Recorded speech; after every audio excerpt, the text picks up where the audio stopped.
തേങ്ങാപ്പാലിൽ വേവിച്ചെടുത്ത നെയ്ച്ചോറ്, അങ്ങനെ ഒരു കോംബോ നമ്മളെപ്പോഴെങ്കിലും ആലോചിച്ചിട്ടുണ്ടോ? യെസ്, ഞങ്ങളത് ആലോചിച്ചു. അത് ഞാൻ നിങ്ങൾക്കായി പ്രസൻറ്റ് ചെയ്യുന്നു. അതാണ് കോക്കനട്ട് റൈസ്. എല്ലാവർക്കും ഫിൻവെക്സ് ഫുഡ് ഫാക്ടറിയിലേക്ക് സ്വാഗതം. അപ്പോൾ ഫ്രണ്ട്സ്, ഇനി നമുക്ക് ഇതിനാവശ്യമായിട്ടുള്ള ചേരുവകളൊക്കെ മാറ്റി വയ്ക്കാം. ഞാൻ 3 ഗ്ലാസ് ബസ്മതി റൈസാണ് ഇവിടെ ഇത് ഉണ്ടാക്കാനായിട്ട് മാറ്റി വെച്ചിരിക്കുന്നത്. പിന്നെ ഞാൻ ഫ്രഷ് കോക്കനട്ട് മിൽക്ക് അല്ല എടുത്തിരിക്കുന്നത്. മാഗിയുടെ coconut milk powder 6 tablespoon 6 glass വെള്ളത്തിൽ മിക്സ് ചെയ്ത് വെച്ചിരിക്കുന്നതാണിത്. ഇനി നമുക്കിവിടെ മസാലക്കൂട്ടുകളിലോട്ട് കിടക്കാം. ബേ ലീവ്സ് 4 എണ്ണയാണ് എടുത്തിട്ടുണ്ട്. പിന്നെ കുരുമുളക് 1 ടീസ്പൂൺ, ഏലക്കായ 6 എണ്ണം, പിന്നെ കറുകപ്പട്ട, കരയാമ്പൂ 6 എണ്ണം. ഇത്രയും മസാലക്കൂട്ടുകളാണ് ഞാനിവിടെ എടുത്തു വച്ചിരിക്കുന്നത്. ഇനി നമുക്ക് വേണ്ടതാണ് നെയ്യ്. നല്ല പ്യുവർ ഗീ 3 ടേബിൾ സ്പൂണാണ് ഇവിടെ ഞാൻ യൂസ് ചെയ്യുന്നത്. അതിന് ശേഷം നമുക്ക് മാഗിയുടെ ചിക്കൻ ക്യൂബ്സ് ഒരു 3 ചെറിയ ക്യൂബ്സാണ് ഞാൻ ഇവിടെ യൂസ് ചെയ്യുന്നത്.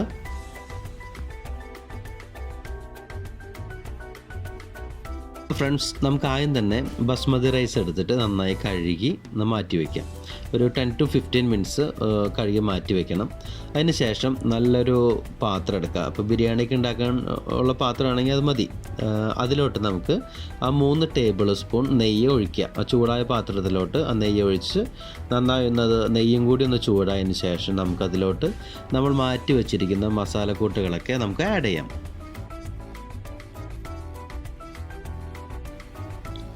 അപ്പോൾ ഫ്രണ്ട്സ്, നമ്മൾ ഇവിടെ ആഡ് ചെയ്ത മസാലക്കൂട്ടുകളൊക്കെ ആ നെയ്യിൽ കിടന്നിട്ട് നല്ല രീതിയിൽ ഫ്രൈ ആയിട്ടുണ്ട്. നല്ല സ്മെല്ല് വരുന്നുണ്ട്. ഇനി നമുക്ക് നമ്മുടെ മാറ്റി വെച്ചിരിക്കുന്ന ബസ്മതി റൈസ് ഈ നെയ്യിലോട്ട്, ഈ മസാലക്കൂട്ടിലോട്ട് നന്നായിട്ട് ആഡ് ചെയ്തിട്ട് നല്ല രീതിയിൽ മിക്സ് ചെയ്യാം. അപ്പോൾ നമ്മളിപ്പോൾ തന്നെ ഇതിലോട്ട് വെള്ളമോ കോക്കനട്ട് മിൽക്കൊന്നും ഒഴിക്കുന്നില്ല. ആ അരി ആ മസാലകളിൽ കിടന്നിട്ട് നന്നായിട്ട് അങ്ങ് ഫ്രൈ ചെയ്യണം. ഓക്കെ, അപ്പോൾ ഫ്രണ്ട്സ്, ഇനി നമുക്ക് നമ്മുടെ മാഗി ചിക്കൻ ക്യൂബ്സ് ഇതിലോട്ട് ആഡ് ചെയ്യാണ്. അപ്പോൾ ആഡ് ചെയ്യണതിന് മുമ്പ് ചെറുതായിട്ടൊന്ന് അതൊന്ന് പൊടിച്ചിട്ട് ആഡ് ചെയ്യാൻ നോക്കാം. അല്ലെങ്കിൽ അത് ഇങ്ങനെ കട്ട പിടിച്ച് കിടക്കും ഓരോ സ്ഥലത്ത്. ഓക്കെ, അപ്പോൾ അതിന് ശേഷം ജസ്റ്റ് ഒന്ന് പൊടിച്ചിട്ട് ആഡ് ചെയ്യുക. എന്നിട്ട് നന്നായിട്ടൊന്ന് മിക്സ് ചെയ്ത് കൊടുക്കാം. ഇനി നമുക്ക് ഒരു 5 to 10 മിനിറ്റ്സ് നന്നായിട്ട് ഒന്ന് ഇളക്കി കൊടുത്തുകൊണ്ടിരിക്കുക. ഒന്ന് ഫ്രൈ ആവണം. ആ അരി അതിൽ കിടന്നിട്ട് ആ മസാലകളിലൊക്കെ പിടിച്ച് നല്ല രീതിയിൽ ഒന്ന് ഒടിയണം.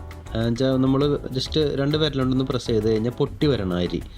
അതിനുശേഷം നമുക്കതിലോട്ട് നമ്മുടെ കോക്കനട്ട് മിൽക്ക് ആഡ് ചെയ്യാണ്. അത് 6 ഗ്ലാസ് കോക്കനട്ട് മിൽക്കാണ് ഞാൻ മാറ്റി വെച്ചിരുന്നത്. അത് ഇതിലോട്ട് ആഡ് ചെയ്തിട്ട് നന്നായിട്ടൊന്ന് മിക്സ് ചെയ്ത് കൊടുക്കാം. അപ്പോൾ ഫ്രണ്ട്സ്, നമ്മുടെ തേങ്ങാപ്പാലിലും മസാലകളിലൊക്കെ ഇട്ടിട്ട് നമ്മുടെ ബസ്മതി റൈസിനെ നല്ല രീതിയിൽ ഒന്ന് വേവിച്ചെടുക്കാം. അതിന് മുമ്പ് നമുക്ക് കുറച്ച് ഉപ്പ് ചേർക്കാം. മാഗി ചിക്കൻ ക്യൂബ്സ് നമ്മൾ ഇട്ടത് കാരണം അധികം ഉപ്പ് ഇടേണ്ടി വരില്ല. ഉപ്പ് നോക്കി സൂക്ഷിച്ച് ഉപയോഗിക്കാം. അതിനുശേഷം നന്നായിട്ട് മിക്സ് ചെയ്യുക. അതിനുശേഷം നമുക്കൊന്ന് അടച്ച് വേവിക്കാം. ഒരു 5 to 10 മിനിറ്റ്സ് നമുക്ക് അടച്ച് വേവിക്കാം. ഇടയ്ക്ക് ഒന്ന് തുറന്ന് കൊടുത്തിട്ട് ഒന്ന് ഇളക്കി കൊടുക്കാം. അടി പിടിക്കാനുള്ള ചാൻസ് ഉണ്ട്. സോ ഇടയ്ക്കിടയ്ക്കൊന്ന് അടി ഇളക്കി കൊടുക്കണം. അപ്പോൾ ഫ്രണ്ട്സ്, നമ്മുടെ തേങ്ങാപ്പാലിൽ കിടന്നിട്ട് നമ്മുടെ ബസ്മതി റൈസ് ഇപ്പോൾ അത്യാവശ്യം വെന്തിട്ടുണ്ട്. നമ്മുടെ മസാലകളും തേങ്ങാപ്പാലൊക്കെ ആ റൈസിൽ നന്നായിട്ട് പിടിച്ചു.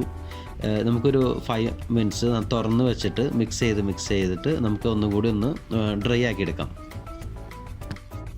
ഫ്രണ്ട്സ്, നല്ല രീതിയിൽ ഡ്രൈ ആക്കി എടുക്കണമെങ്കിൽ നമ്മൾ ഇളക്കണം.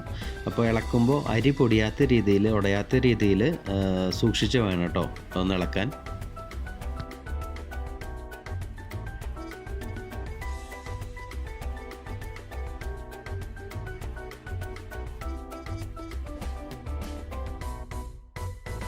ഇനി നമുക്ക് ഒരു ചെറിയ പാത്രത്തിലേക്ക് നമുക്ക് 1 ടേബിൾ സ്പൂൺ നെയ്യ് ഒഴിക്കുക. ഇനി അതിന് ശേഷം നമുക്കതിലോട്ട് കുറച്ച് കാഷ്യൂ നട്ട്സ് നമുക്ക് നന്നായിട്ട് വറുത്തെടുക്കാം. ജസ്റ്റ് ഗാർണിഷ് ചെയ്യാൻ വേണ്ടിയിട്ടാണ് ഇത് ചെയ്യുന്നത്. ഇപ്പോൾ ഫ്രണ്ട്സോ അല്ലെങ്കിൽ അതിഥികൾ ആരെങ്കിലും വന്നു കഴിഞ്ഞാൽ നമുക്കൊരു ലുക്ക് കിട്ടണമെങ്കിൽ ഇങ്ങനെയൊക്കെ ചെയ്യണം. അപ്പോൾ അതിന് മുമ്പ് നമുക്ക് മുന്തിരിയും കൂടി വറുത്തെടുക്കാണ്ട് ഇവിടെ. അപ്പോൾ കാഷ്യൂ നട്ട്സും മുന്തിരിയൊക്കെ നന്നായിട്ട് വറുത്തെടുത്തിട്ട് നമുക്ക് ഈ കോക്കനട്ട് റൈസിൻ്റെ മുകളിൽ ജസ്റ്റ് ഒന്നിങ്ങനെ ഗാർണിഷ് ചെയ്ത് കൊടുക്കാം. ഇത് ഇങ്ങനെ ഇരിക്കുക സാധനം കേട്ടോ. നമ്മുടെ തേങ്ങാപ്പാലിൽ നെയ്ച്ചോറിട്ട് വേവിച്ച് കഴിഞ്ഞാലുള്ള അവസ്ഥയാണ് ഇതിങ്ങനെ.